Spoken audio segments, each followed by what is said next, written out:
Good evening, and welcome to the September 8th, 2020 School Board meeting, our regular meeting and final budget hearing. We're glad to see all of you tonight. I know it's terribly wet out there, so we appreciate you coming out tonight to be with us. And for our viewing audience, we say welcome to you as well. If you would stand with me, please, for the Pledge of Allegiance. I pledge allegiance to the flag of the United States of America and to the republic for which it stands, one nation, under God, indivisible, with liberty and justice for all. And the kids at Treasure Hunter pledge? As an adult and a treasure hunter, I am committed to search for all the talents, skills, and intelligence that exist in all children and youth. I believe all children are capable of success, no exceptions. Thank you. You may be seated.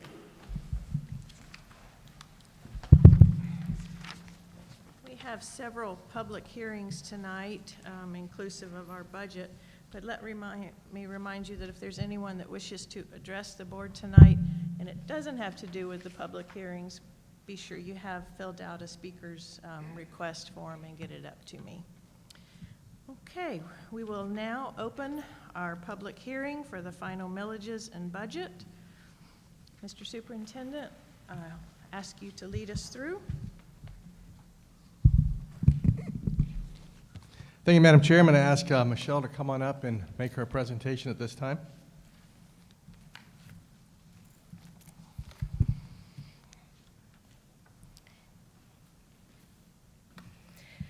Good evening, Madam Chair, school board members, Superintendent Gent. This is the final budget hearing. The tentative budget hearing was held on July 28th, 2020. The information regarding millage rates is exactly identical to what was presented on July 28th.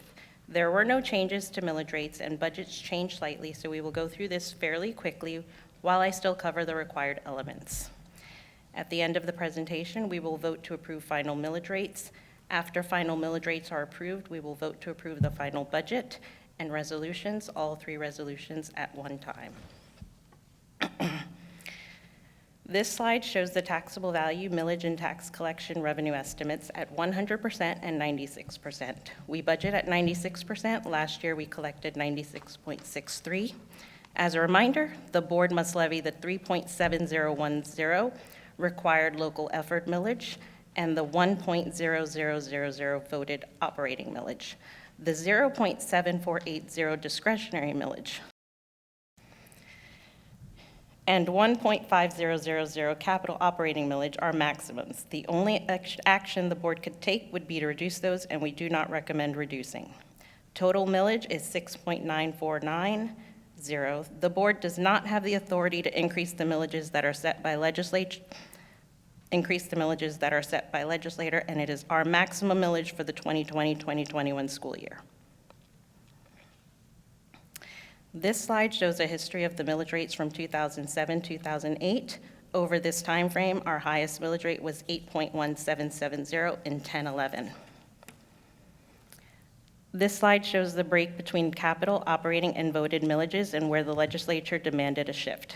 Capital outlay shifted from 2.0 mils in 2007-8 to 1.5 in 2009-10. In 1920 and 2021, we have an additional 1 mil voted operating millage. This slide shows the impact on the average homeowner. We get this information from the property appraiser each year. The taxable value for an average homeowner in the county increased by approximately 1.88%.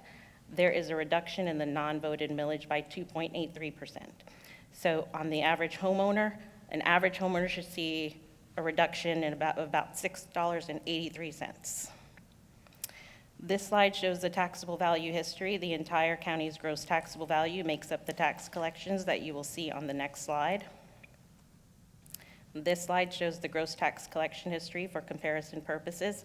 On this slide, I excluded the 1 mil that's voted, and we'll show the effect of that 1 mil on the next slide. On this slide, you can see the impact that the additional voted 1 mil will have on our collections for 2020-2021, resulting in 25 million additional revenue. The 1 mil will remain in effect for 4 years as by law. The additional revenue generated from this additional voted 1 mil will be used to recruit and retain qualified teachers, improve school security, improve mental health services, and fund other essential operations that preserve important school programs. It's interesting to note that the increase in taxable collections is not performing at the same rate as the increase in taxable value. From 1920 to 2021, the taxable value increase is 5.73%, but the collections only increased 2.5%. That's because the legislature mandates what the required local effort is, and they've capped our other millage rates. Looking back at 2007-8, we were collecting $184 million, excluding the additional voted mill. We would be proposed to collect $151 million this year, so we are down $33 million compared to that benchmark year, and cumulatively $472 million in reduced tax burden to the property owners in the county.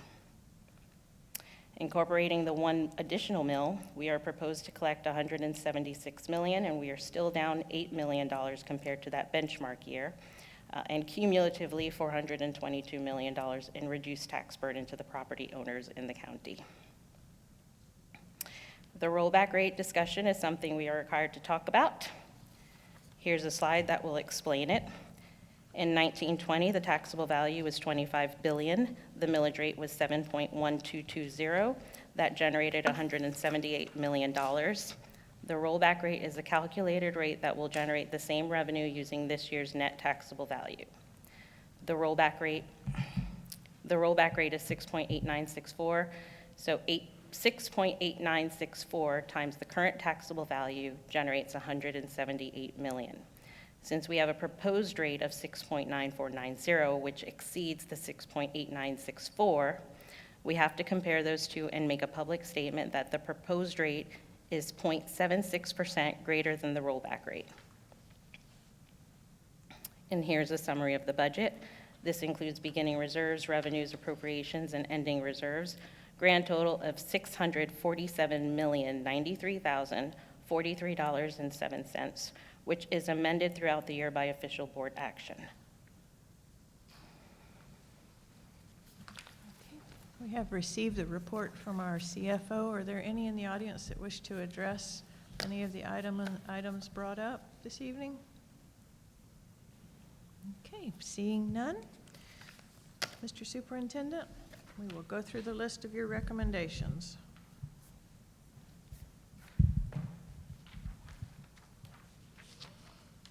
I recommend the board approve the final required local effort millage of 3.7010 mills as specified in the resolution 2021 trim final A. Board members, we have a recommendation. Do I hear a motion? So moved. Thank you. We have a motion and a second. All in favor? Aye. Any opposed? Motion carries 5-0. Recommend the board approve the final district school tax discretionary operating millage of 0.7480 mills as specified in resolution 2022 trim final A. Board members, we have the recommendation. Do I hear a motion? So moved. Thank you, Dr. Mills. A second. Thank you, Mr. Ingersoll. All in favor? Aye. Any opposed? Motion carries 5-0. Recommend the board approve the final discretionary local capital improvement millage of 1.5000 mills as specified in resolution 2021 trim final A. We've received the recommendation. Board members, do I have a motion? So moved. Thank you, Ms. Hilson. Second. Thank you, Dr. Mills. All in favor? Aye. Any opposed? Motion carries 5-0. Recommend the board approve the final district additional voted millage of 1.0000 mills as specified in resolution 2020-21 final A. Board members, do I have a motion for the recommendation? So moved. Thank you, Ms. Hensley. Second. Second by Ms. Hilson. All in favor? Aye. Any opposed? Motion carries 5-0. Recommend the board adopt the 2021 final budget in the amount of $647,093,043.07. Board members, do I have a motion for the recommendation? So moved. Second it. Okay, thank you, Mr. Ingersoll and Dr. Mills. Do I have a vote? All in favor? Aye. Any opposed? Motion carries 5-0. I recommend the board adopt resolution 2021 trim final B, resolution 2021 trim final C, and resolution 2021 trim final D. At the end of a long list of recommendations. We have the recommendation. Do I have a motion? So moved. Thank you, Ms. Hilson, and second by Ms. Hensley. All in favor? Aye. No opposition, motion carries 5-0. So at this time, our public hearing for the adoption of the budget and final millages is now closed. And we will open the public hearing for the proposed adoption of new and amended school board policies number 2.91, 7.41, and 7.70. Are there any in the audience that wish to address these particular items? Seeing none, Mr. Superintendent will receive your recommendation. I recommend the board approve proposal new policies number 2.91 and number 7.41, and proposed amendments to policy number 7.70. Thank you, Mr. Superintendent. Board members, do I have a motion? So moved. Thank you, Dr. Mills. A second? Second. Thank you, Mr. Ingersoll. All in favor? Any opposed? Motion carries 5-0. Our next item up with public hearing is for the charter with Somerset Academy, Inc. for Somerset Career Academy in Port St. Lucie. Are there any here that wish to address this item on the public agenda? Seeing and hearing none, Mr. Superintendent will receive your recommendation. Recommend the board approve the charter with Somerset Academy Incorporated for Somerset Career Academy, Port St. Lucie, as submitted. Board members, do I have a motion? So moved. Second. Thank you, Ms. Hilson and Dr. Mills. All in favor? Aye. Any opposed? Motion carries 5-0. And that ends our public hearings. And we will now go to the report portion of our program and meeting. First is the EASL report, of which Mr. Freeland is their president. And he sent me a note today. He had another matter that he needed to attend to with his son. But I do have a report that he would like me read into the minutes, please.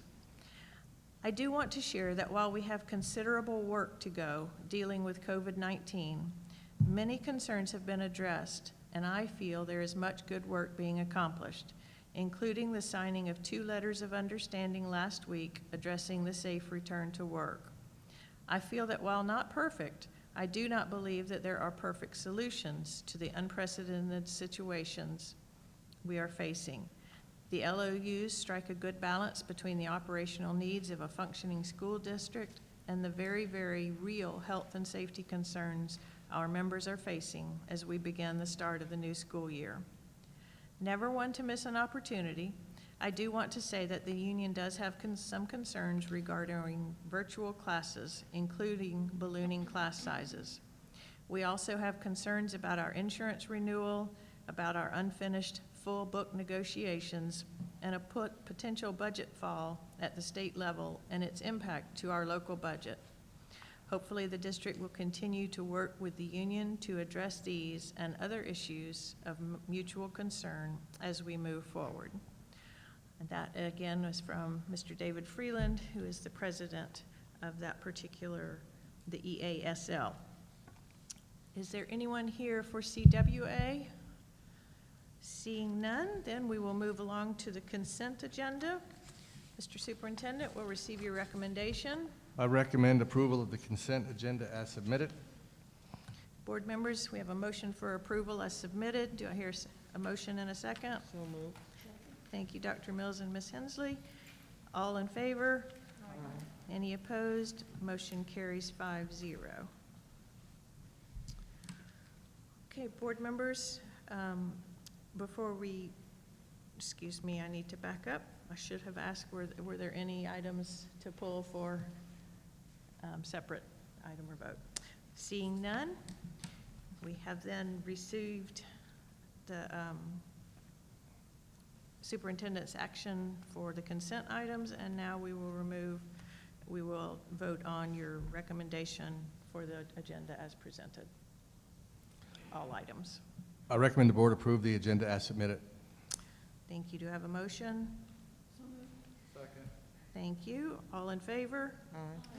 Any opposed? Motion carries 5-0 for the acceptance of the entire consent agenda. And then we now move to Superintendent Report.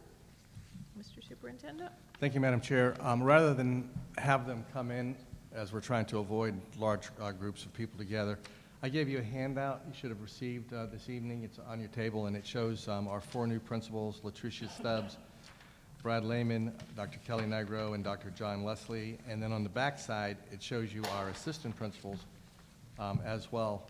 And hopefully there'll be a time when we can have them come in person, but right now, everybody's aware of why we don't, so I just wanted you to be able to put a face with a name, and that was done really earlier this summer when those folks, the names were brought to you. Secondly, I just want to share a little bit about the first 2 weeks of school, particularly with our enrollment, and I wanted to share that currently right now we have 36,943 students enrolled. We are down 833 students from last year. Our charters have 4,461 students, and they're up 448 students from last year. And 467 students are new to homeschooling. And if they're in the Florida virtual program, and we don't know whether they are or they aren't, that would count as homeschooling as well.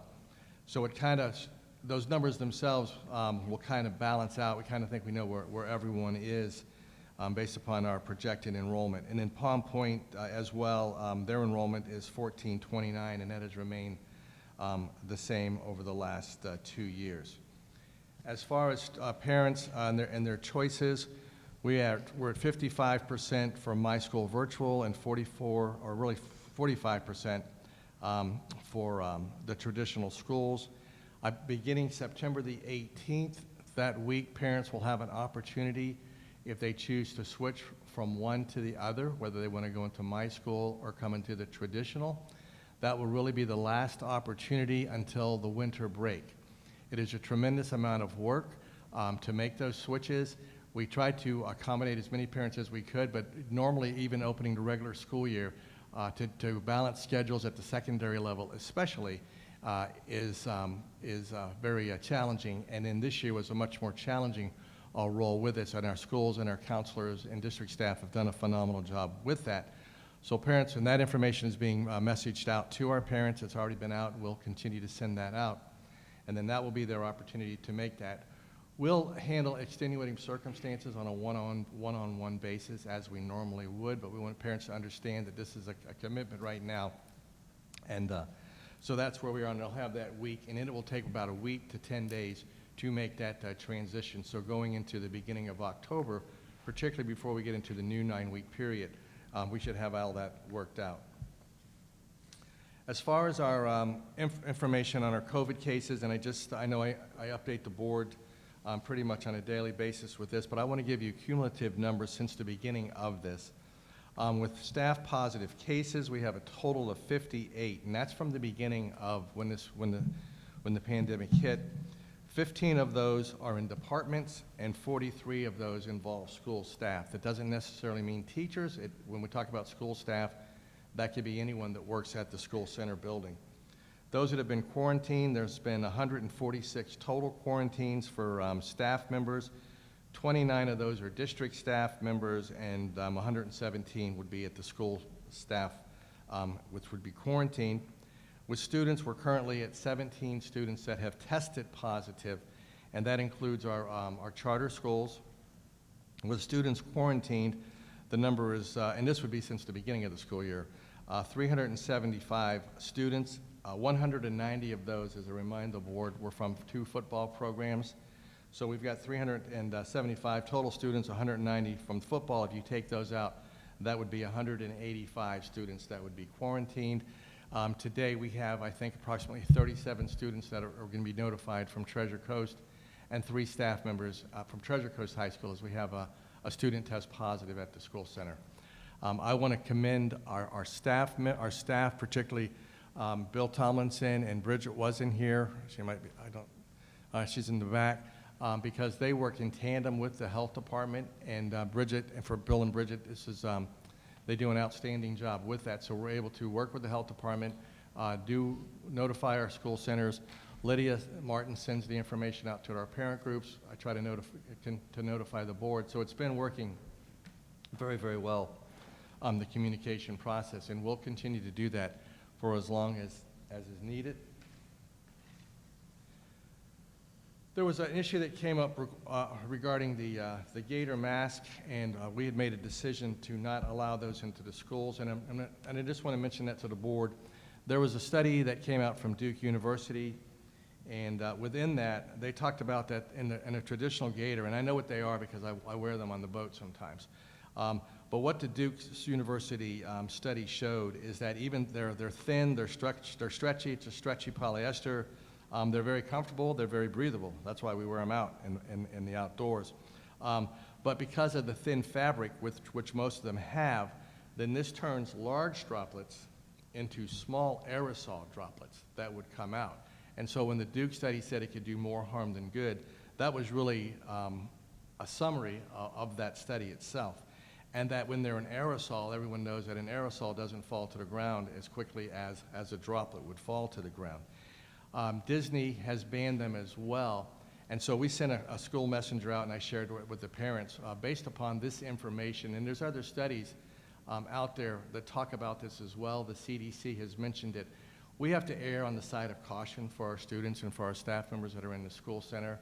And we feel like this is the strongest way to do that, to make sure that the masks themselves, the N95s or the surgical mask, are 90 to 95% effective as compared with that. So that was the rationale behind that decision. And I just wanted to share that with the board members and to make that public statement. You want to hear some good news? Yes. Okay. Sam Gaines Academy of Emerging Technology was named the 2021 Incubator Showcase School. They're just out of 24 schools across the country. They're one of the top 24. And as a school in the incubator path, they'll work closely with Microsoft on a journey that leads to innovation and education transformation, communicate educational transformation vision that's enabled by technology, and to help the students excel and develop skills for the future. And then it culminates with the opportunity for the school to earn what's called Microsoft Showcase School status. And then we also have what's called Project Citizen. And this is a project from Palm Point. And I mentioned it before just because of the title, which is Water We Waiting For. It's water, H2O, Water We Waiting For. And this went to the state competition. And at the state competition, based on a review of panel of judges, the project earned them a spot in the national competition. And they were just notified that they received an exceptional rating at the national competition, and they're just one of 5 projects receiving that exceptional nationwide.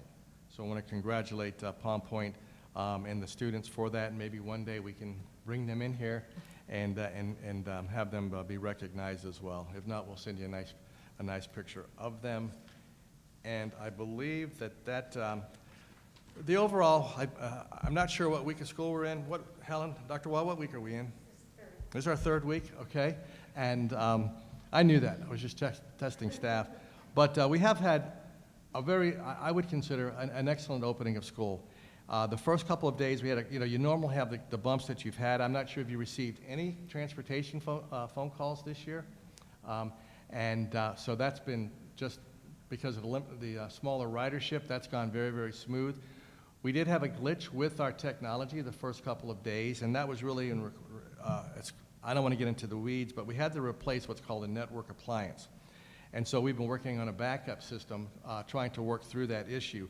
Today, there were 2 new appliances that were put in, and what it is, it's kind of like having Comcast at your house, and if Comcast goes out, you've got a backup Comcast. Or it's like you have it's a backup system. It's a redundancy to have it there. So 2 new devices were installed today. This afternoon went very, very smooth. So we think we've resolved that. Part of the issue is that was different from the spring was when so many students now are required to be on all day through the teams, and they're on their team. They don't really check off. That increased the capacity of usage on that. And so we felt it was important to really just to change everything out to make sure that we could meet the needs of all the students in the community. And there still is the hotline, and we are doing a broke fix on certain days where the parents between, I think it's 8:30 and 11:30, can drive right behind the building here. And then also up at, on Delaware, at Performance Based Academy, parents can come in for that. If they call that hotline, Terrence himself is calling parents, district staff call the parents. You know, we're working with this, because sometimes it's a network issue. Sometimes it's one of those issues that we all have, where, you know, where the router is in the home. So sometimes it's not necessarily the school district, but it's some of the human error that goes along with it. So we've been able to really to work through that. Dr. Wild, as well as one of our team members, we've been doing this every Friday, where we've done a FaceTime Live, where parents can call in and they make the presentation. Then that's also taped, so that folks can go on our webpage and get the information. So it's just about communication, communication, communication. So I feel good about where we are. Labor Day is always a marker point for me personally. As a high school principal, it was always the first pep rally. If I could get through that, and then it was to get to Labor Day, and then I felt like we were, you know, off and running. And so Labor Day's gone, and so we'll, you know, I feel very confident, and I want to commend our teachers, all of our staff members, the entire district staff, for what they've accomplished at the beginning of the school year. And we'll continue to make the improvements as needed and to build on that. But we do lessons learned. We meet with our principals each week virtually and have conversations with them. We have a regularly scheduled principal meeting virtually on Tuesday, where we're going to talk about some other items besides the COVID and what we're doing. And then as you all saw maybe from at the United States, DeVos had mentioned that they are not going to waive any state testing this year. And I know that that's been a question that's been out there. And I don't really focus on that as much as I focus on making sure that we're delivering quality instruction, whether it's My School Virtual or whether it's in person. And if we are, then that will take care of itself, knowing that it's a unique year. So you might hear more about that. And then there was information that Vern sent out as well regarding the budgetary process. That will start to kick into gear up in Tallahassee. Senate President Galvano has sent some information out. So we'll be monitoring that very closely. But I think you might have received what Vern sent out yesterday. You all get those, correct? And so it was a short summary. I forgot to bring it. I didn't bring it with me. And if it's here, I don't want to waste the time trying to find it. So, so we'll continue. That's going to be like the new phase. I want to thank Michelle for her presentation. This is, I believe, 3rd year in a row now, right? Correct? And so you can see she's got it down pat now. It's like a well-oiled machine, but she did an excellent. What's that? I got the year right. You got the year right, exactly. I wasn't going to say that. And has done a nice job, and her team with her. And so very pleased with that, and I appreciate that, how she can just break it down and we can understand that. Thank you. Board members, again, let me read this into the minutes, and then I'll entertain a motion to confirm, approve, and ratify all of the superintendent's actions taken during the COVID-19 public health emergency for the period covered by his report, and authorizing the superintendent's continuation of such actions for so long as the governor's emergency declaration remains in effect. Have a motion, please? Second. And a second. All in favor? Aye. Any opposed? Motion carries 5-0. Thank you, Mr. Superintendent, for an extensive and good report. Mr. Harrell, any report? No, thank you. We then will have our school board member reports, and Ms. Hensley, we'll begin with you this evening. Yes, ma'am. The Children's Services Council, we have our budget hearing tomorrow evening at 5:15. The proposed millage will not change. The budget will probably not change. We'll be going into a little bit of a strategic discussion in the next month or so regarding making sure our priorities are aligned with what the community needs. We are facilitating a program with the school system, the county, and I think 5 of our agencies. We started with 13. I think we're down to 5 or 6 of our agencies to provide a safe place for students who are not coming back to brick and mortar to be able to have their studies with Wi-Fi access and that sort of thing. Something else. Oh, the CBC, which is the foster care system, we are anticipating, we had to send a proposal for a 6% cut in our state funds. We have now been told it may be 10 to 12%, at the same time as we expect now that teachers have eyes on children, that our numbers will be going up for kids that are being called into the hotline. So we are building a contingency plan to make sure that we can provide for the students, the kids, as much as possible within a time frame, and also in an area of decreased funding. Thank you, Ms. Hensley. Ms. Hilson?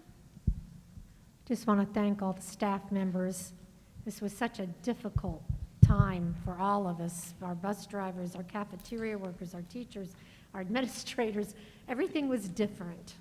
And I'm very pleased. My little grandson is in kindergarten, and his class only has 15, which I find remarkable. And he's so happy to be there, and everybody wears their mask all day, and it's going really well. So I'm curious, as we watch Palm Beach County and some of the other school systems open, I wish to them they'll be as successful as we have been. And I appreciate the superintendent explaining when parents read, well, there's 300 people quarantined, they have to understand sometimes it's only one student, but it might be 100 people, especially the football team, 100 people that one student has come into contact with. So it's just because I did get some phone calls of people saying, how can there be that many children infected? And so I think there was a misnomer trying to understand that it's just the people. We're doing this as a safety precaution.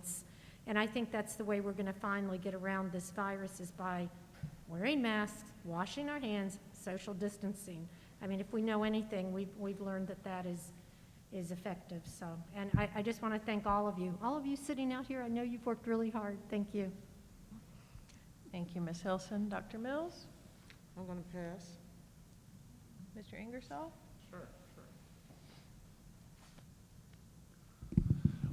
We had a value board adjustment meeting, and this will be the first time where I think the community is going to be able to zoom in. Before we had telephone and it was sort of iffy. Now it's going to become the norm, at least the norm for this year.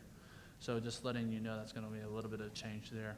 I want to thank the superintendent for all that he's done, and obviously the district staff too.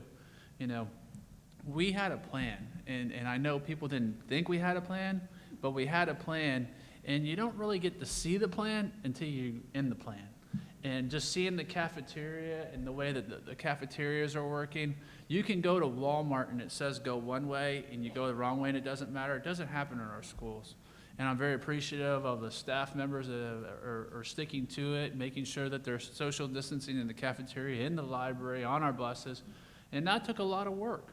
When a bus has a positive case, they pull it off to the side and they have a guy in a hazmat suit and they clean it. It's just not the news. This is for real.